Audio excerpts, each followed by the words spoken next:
Number 10, the SSL Faro. 15,000 feet below the surface of the Bermuda Triangle sits the SSL Faro, a 790-foot-long cargo ship. The story is tragic, but the mystery of where its crew ended up remains a mystery to this day.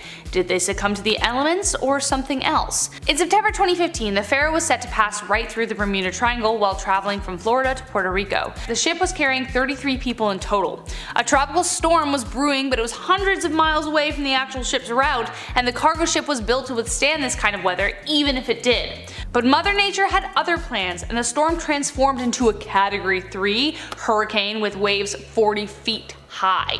The last message received from the ship said that the engine failed along with the power and that the entire ship had tilted on its side, but the crew had managed to contain the flooding and that things were for the most part under control. But that was the last message they received until a few weeks later when the El Faro was found sitting upright in Davy Jones' locker. Debris was everywhere, but there wasn't a single sign of the crew, their bodies nowhere to be seen. Number 9, the USS Cyclops. It's such a shame this ship had to go down carrying such an epic name. It was World War I, and Lieutenant G.W. Worley was sent on the dangerous task of carrying coal to Brazil to refuel Allied ships. With 309 people on board, the ship did reach Barbados in March, but after that, nothing. The USS Cyclops was never heard from again.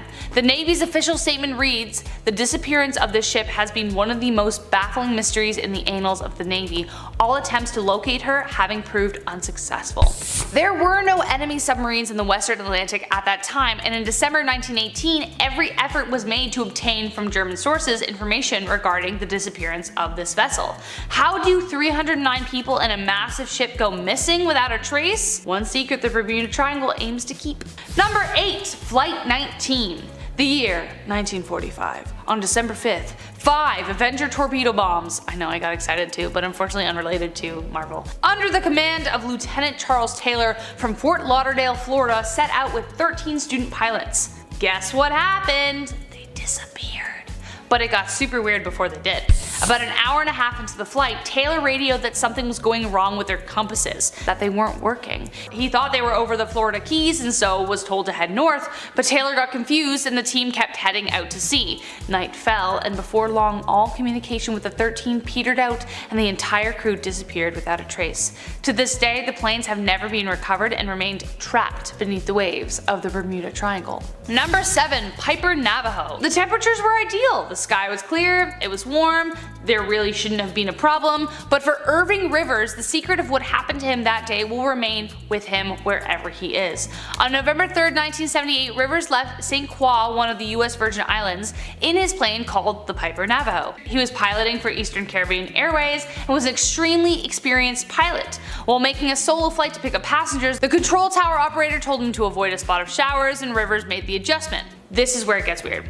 The controller saw the lights of his plane and cleared him for landing, like he saw them glowing in the sky. But soon after another plane departed, Rivers' lights completely disappeared. The red and green lights he saw blinking before were nowhere in sight, and even stranger, his plane disappeared on the radar. An emergency search went out, but nothing. They found absolutely nothing. This dude's plane literally disappeared 1.6 kilometers from landing, and nothing, no trace, no debris, nothing was found. Number 6, the Witchcraft. I wouldn't be surprised if there was some kind of magic involved with the Bermuda Triangle, but Witchcraft was actually the name of the ship. On December 22nd, a 23-foot-long luxury yacht crewed by 2 gentlemen, Dan Barak and Father Patrick Horgan, went out to enjoy a dazzling Christmas view of Miami. But then a mile offshore, the yacht radioed that they'd hit something, but there didn't appear to be damage. They asked to be towed ashore anyway, and the Coast Guard set out immediately. It took them 20 minutes to reach the site, but when they got there was nothing. They knew that aboard the craft there were tons of flares, life vests, lifeboats, and distress signal devices, including a special design installed by Barak. He put an extra flotation device designed in such a way that even if the hull was ruptured, a part of the ship would still be able to float. But there was no sign that the ship had even been there. They searched 1,200 square miles, but still, nothing. Number 5, the mystery of the derelict. The Ellen Austin was a white oak schooner that was sailing from New York to London in 1881, but a discovery they made during their voyage stopped them in their tracks. A derelict ship was seen floating aimlessly near the Bermuda Triangle. Captain Baker, captain of the Ellen, waited 2 days before approaching it, just in case it was a trap. When he hopped aboard, he found no sign of any crew, though it was well packed and fully stocked. In order to tow it back, the captain placed a crew on the ship so they could sail it back together. But as they tried to do just that, a storm hit, separating them. After it cleared, Baker saw the ship drifting once again and chased it down. But just like how he'd found it, the ship was entirely crewless. Not a sign of the men he had placed on there was found. They abandoned the ship, fearing that whatever was on it was cursed. Number 4, the ghost ship of the Outer Banks. If you love that show, I know what you thought of. To earn a name like that, something crazy must have happened, and that it did. A massive schooner known as the Carroll A. Deering was discovered completely abandoned by the Coast Guard and has ghost story written all over it. While returning from Hampton Roads, Virginia, from Barbados on January 29, 1921, she passed the Cape Lookout lightship. The officer reported that the crew seemed disorganized and confused, but the crew reported that they had lost their anchors. The last time the ship would be seen was by another ship, the SS Lake Elon, who said the Deering looked like it was heading a weird direction. At 6:30 a.m. on January 31st, the ship was seen run aground on the shoals with the decks awash, sails set, lifeboats missing, and therefore seemingly abandoned. But all personal belongings were left behind, including navigational equipment, crucial papers, and there was indeed no anchor on the ship. The weirdest thing though was the food laid out as if someone was in the middle of preparing food. Rumors of rum running and even pirates surrounding the wreckage, but no one has ever solved the mystery of their disappearance. Number 3, Star Tiger. The Star Tiger was supposed to arrive at 5 a.m. in Bermuda, but as you can guess, that never happened. In fact, this would be the last flight it would ever take. Captain B.W. McMillan was flying with World War II hero Air Marshal Sir Arthur Conyngham on January 30th, 1948 from England to Bermuda. The Star Tiger was a British South American Airways Tudor 4 plane. Official records state that the aircraft's heater was unreliable and may have failed, or that the compass was at fault. But as for what actually happened, that must lie with whatever natural anomalies surrounded that area. McMillan decided to fly at around 2,000 feet, which is pretty low, but he was trying to avoid the strong wind due to the Gulf Stream in the area. The last time they reported their position was at 3:15 a.m. and they were on track to arrive at 5 a.m. but they never showed up. Now, flying so low meant they would have little room to maneuver and burn fuel faster, so perhaps it was due to natural events that something happened, but when it comes to the Bermuda Triangle, who can be sure? Number 2, the Star Ariel. Similar to the Star Tiger, the Star Ariel was another Tudor 4 model and a part of the British South American Airways. It was after this flight, however, that the model was discontinued. It left Heathrow Airport for the first time in 1946 with 7 crew members and 13 passengers en route to Jamaica. They were just going on holiday. People just looking for a good time. Captain J.C. McPhee reported in that things were going smoothly. So far so good. But then a cryptic message arrived where the captain said he was changing his frequency and then the sound cut out. Nothing was heard after that. When the craft didn't arrive, a search party was sent out, but not even a hint of debris or wreckage was ever found. With 2 of these aircraft disappearing in such a mysterious way, it's no wonder they got rid of the Tudor 4. With so much bad luck, clearly might have been cursed. Number 1, last but not least, the Tynemouth Electron. What can money, an aggressive PR assistant, and a boat buy you? Well, for Donald Crowhurst, he thought it would crown him a winner of the Sunday Times Golden Globe race, an event that required each contestant to sail around the world alone. Thing is, he was pretty new to sailing, but with a substantially large financial backer, Crowhurst had a lot riding on this adventure. He set sail from London on October 3rd, 1968, but almost turned back after his boat started having some problems. He decided to man a trimaran. Unfortunately, it was poorly built and the new improvements Crowhurst made fell apart like paper in water. But nevertheless, he kept calm and carried on, even reporting to his publicist that he was having a grand old time. Thing is, he never left the Atlantic. This is his route compared to the others. On his return, he feared that his deceptions would be revealed, so he jumped ship. His ship, the Electron, was abandoned in the Bermuda Triangle in July 1969, and many suspect that the unusual energy of the area is what drew the man to madness. Starting off in our number 10 spot, we have the Megalodon. I am starting this list off with my favorite prehistoric sea monster, the infamous Megalodon. Megalodons are one of the largest sharks to have ever existed. They were huge, they were terrifying, they were apex predators, and they are the creatures that inspired the tales of Jaws, or the Meg. The teeth on these sharks are so large that they are 3 times larger than the teeth of a modern great white shark. With teeth that size, you can only imagine how large this shark would have been.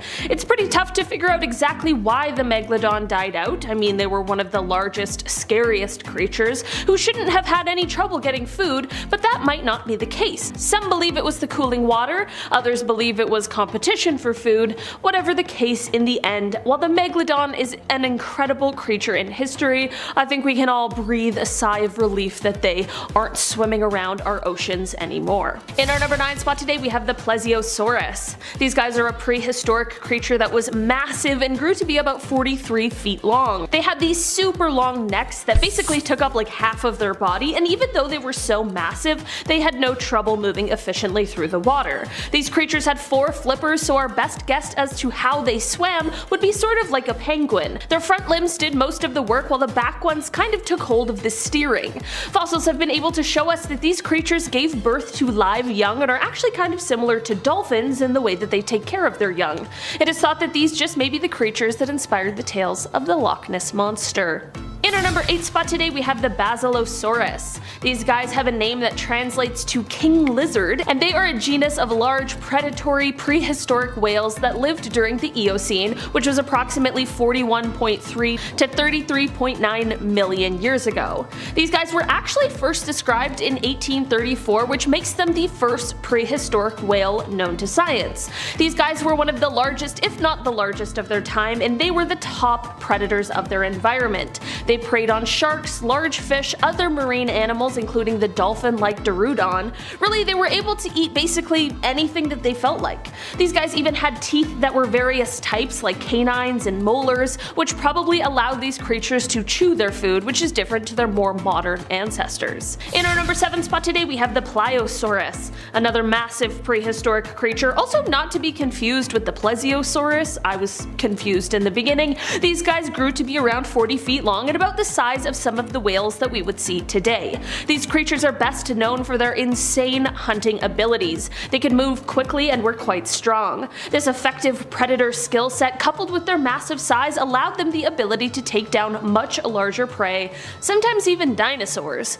According to experts, these guys had exceptionally strong jaws. Some even believe that it might have had a bite just as powerful as a T-Rex, which is of course known for having one of the most powerful bites of any land animal. I'm just saying, these guys were definitely a top predator in their day. In our number 6 spot today, we have the Jacalopterus. Okay, I've got 3 words for you. Giant sea scorpion. Yeah, remind me to never go into the prehistoric ocean. This 8-foot long arthropod lived in the water with its gross, too large pincers and claws, and honestly, it looks like something out of the movie Alien. These guys had segmented bodies, and they're actually the largest known arthropod to have ever existed here on Earth. They had multiple specialized limbs, and some of them even had spikes, like for example, their 18-inch spiked claw that was used to snatch fish that passed by. It is said that some of these guys would crawl out of the water in order to mate and sometimes shed their outer skin, and all I have to say is imagine finding an 8-foot long molt of one of these creatures on the beach right before you jump in for a swim. You wouldn't, right? I'd swear off all water after that. In our number 5 spot today, we have the Helicoprion. Okay, listen, there are many problems with our modern world. We could sit here all day talking about them. We could even go into next week, there are so many. But here's the thing we need to realize.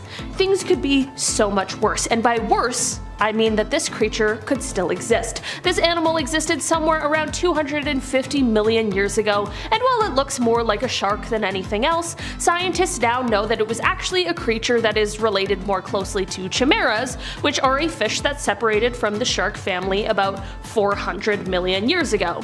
So why is this animal so scary and just terrible to look at? Well, that is due to the incredibly unsettling spiral saw formation of teeth that this creature had right on their lower jaw. jaw. Yeah, an orthodontist's dream, truly. It's also not like this creature was just born with the teeth that they had for the rest of their lives. No, of course not. They had teeth that could grow and new teeth could even form. Imagine being in the ocean and you see a huge creature swim up to you that has 4 spiral saws for teeth. Yeah, no thanks. In our number 4 spot today, we have the Mosasaurus. During the Cretaceous period, which spanned about 145.5 to 65.5 million years ago, there was this genus of reptiles called Mosasaurus. These guys were absolutely huge aquatic reptiles that roamed throughout the waterways here on Earth. Because of their size, they became apex predators during this time, and they have been estimated to have grown to about 56 feet. At the time of their existence, it isn't exactly likely that they would have encountered any sharks that are alarmingly large like the Megalodon was, but I mean the Cretaceous period certainly had some other massive creatures that put up some pretty stiff competition. This is of course, like I mentioned, an entire genus, so there are definitely some less threatening species in the mix, but there are some in there who would have given the Meg a run for their money should they have existed at the same time. In our number 3 spot today, we have the Leviathan. If we were to look at our ocean today, we of course would see sharks as one of the top predators that exist. I mean, some sharks are huge, and they certainly know how to hunt, but they aren't the only scary creatures roaming the oceans. Sometimes killer whales make such a grand appearance that they even scare off some of the most terrifying sharks and make them flee for incredible distances.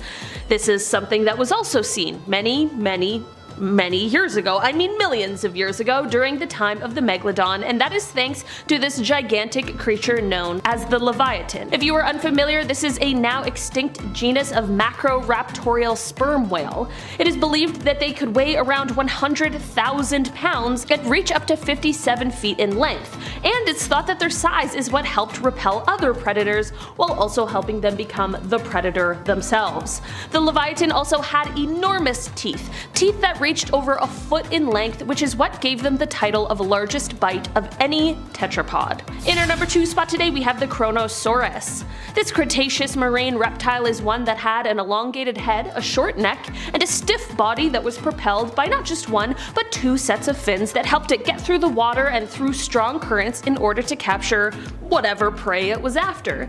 These guys were somewhere around 30 to 40 feet in length, and they had many long, sharp, conical teeth, with some of them being enlarged to be fangs.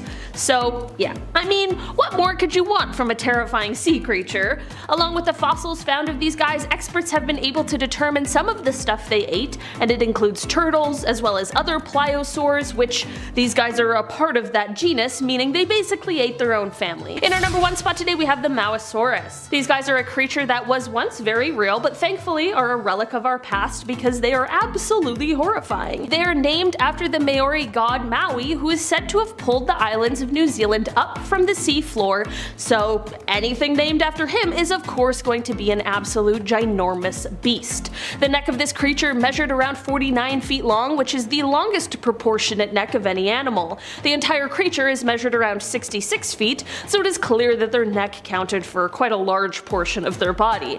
But like, imagine a swimming dinosaur creature with a huge snake for a neck. That's kind of what these guys were like.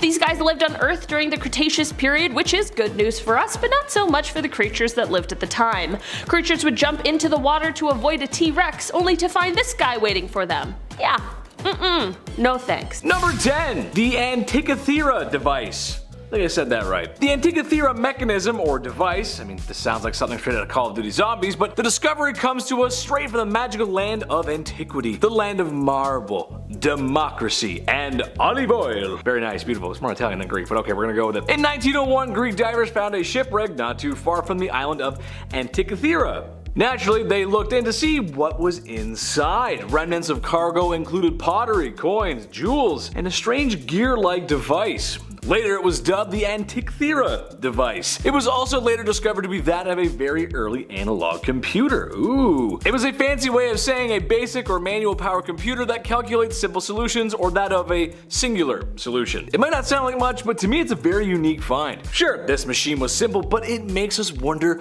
what else may have been lost to time. It's thought to have been used as an astrological calendar, aiding the user in mapping out where the sun and moon will be on different dates. Pretty cool, I don't know how to think they do that though? That's, you know what I mean? Like, how do they think of that? I couldn't even think of that. I'm a modern guy. Jeez. Number 9, purple orb. I've been around for a little while now, and in my scientific research, I've seen my fair share of orbs. You got Goku's Kamehameha, you got the orbs in Mario Party. Heck, I've chased so many orbs in Call of Duty Zombies, I've lost count. The point I'm making here is, I know an orb when I see an orb. I know one when I see one. The purple orb found at the bottom of the Pacific Ocean floor, not too far from the California coast. Well, frankly, I have no idea what this is, said also the scientist who discovered it in 2016 while exploring the ocean floor. Scientists discovered a purple spherical blob, aptly named Blobus purpurus. You can't get better than that, folks. Naturally, using a very high-tech device called a vacuum, we sucked that bad boy up like a farmer gets sucked up in a UFO in the middle of a cornfield in Arkansas. For further analysis, of course. What else? The verdict? We ain't too sure yet. It could be some form of sea slug, but if that's the case, it's the first purple one ever caught, showing that if you look hard enough, you can find shiny Pokemon too. Number 7, the city of Baiae. Okay, so Romans, right? I mean, no one does it like the Romans do. Gold, marble, parties. When they sent it, buddy, it was full send. Well, what if I told you that the Romans had a Las Vegas? Well, sort of. Obviously, there wasn't a majestic city in the middle of the desert with slot machines, line dancers, and Elvis Presley, but both cities were both built by corrupt Italian leaders. Oh, look at that. Some of these guys wore armor, and the others wore suits, so it, kind of makes sense. The city of Baiae was a resort town in the modern sense. A lot of Roman emperors, politicians owned villas there, which attracted other wealthy folks. Kind of like Las Vegas. Despite even Caesar himself owning property here, the city now unfortunately rests under the water, where you can find remnants of Roman activity, fragments of street, pottery, statues, coins, the works. It's not every day you get to visit a Roman resort underwater. It's located in the Mediterranean Sea, just west of the Italian coast. It's close enough to the ocean for me. Close enough, I think it counts. Pretty cool. Number 6, Pavla Petri. Similar to Baiae, but on a much more discovered on accident kind of deal. In 1967, a man named Nicholas Fleming was snorkeling in the area and, well, just so happened to see some weird stuff that he thought resembled a street. Naturally, when he got out of the water and told everybody, no one believed him. So, yeah, right, you're not telling the truth, yeah? It's not true, you're not, no. But after the area was mapped out in 1968, well, it turns out he was telling the truth. Here was the sunken city of Pavla Petri. What they found there was surprising. There were streets, grids, and foundations of buildings remaining. Even a small staircase. With all this evidence present, it's speculated that earthquakes around 1000 BCE are what sunk the city. However, what's most interesting is that it's speculated they were there from around 2800 BCE. So they're there for a long time, and the earthquake took them out. Kind of cool. I mean, earthquakes are not cool, but the story's cool. Number 4, shipwreck of the San Jose. San Jose was part of the Spanish treasure fleet in the early 1700s, which, in case you didn't know, was basically big boats for carrying all their loot and booty back to Spain. These ships were filled with everything of value: spices, tobacco, booze, silver, gems, metals, and most importantly, gold. Oh yes. I mean, that was the reason why they were there. She sank in 1708, but not too far from Colombia. She was eventually found by the Colombian Navy and has since been guarded as a state secret. I wonder why. The estimated value of the loot inside the ship's hull is to be worth around $15 billion US. Wow, that's a lot of money. Number 3, the big squid. This one is simple. In the last couple years, both unmanned expeditions and cameras attached to deep sea drilling rigs have caught footage of giant squids. This is impressive for 2 reasons. 1, their size. I mean, these guys are massive, and well, 2, because of their elusive nature and the fact they live really far down in the ocean. We just don't know that much about them and or have that much footage on them. So we take anything we can get. The largest squid on record from head to, well, tentacle or appendage, whatever you want to call it, measured in at a whopping 43 feet. That's a big squid, man. It's almost hard to imagine creatures living that far down there that big. It's a good thing it's difficult for us to get down there. Not that I have any interest going down there, it's just, I'm not so scared. I'm not scared. I'm a little scared. Number 2, anglerfish. Here's another horror from the depths of the ocean. Folks around my age may recall the anglerfish from the terrifying moment in the SpongeBob SquarePants movie. Movies and media is how I relate to things. Just trust me. Remember the part with the ice cream? Remember he's got the ice cream and he's eating them? Remember that part? Yeah, it's weird. Anglerfish are best known for their third appendage that in some anglerfish possess the ability of bioluminescence, or like a fluffy antenna that kind of just hangs off the forehead. What's the reason for this decorative dancy bit? Well, it's to lure in food, like a fishing lure that we would use. Kind of cool. That's when it strikes with its razor sharp teeth and the most awful surprise attack ever from probably one of the most, if not the ugliest fish out of the ocean. Number 1. Crop circles. Most crop circles that you find are found in cornfields in middle America, where people claim that little green men came to visit them in the middle of the night. I swears by it. Well, as some divers discovered in 1995, there were crop circles at the bottom of the ocean. But what could make those? Aliens? No one knew what was causing them. Well, it turns out that in 2011, the mystery was solved. It was actually a cute pufferfish, or I say one. It was actually a species of cute pufferfish that were making art on the ocean floor with their fins in hopes of recruiting a mate. It's a good thing I don't have to use art because I was never good at drawing. It wouldn't go very well. Good thing I got cute little blue eyes. Oh my goodness.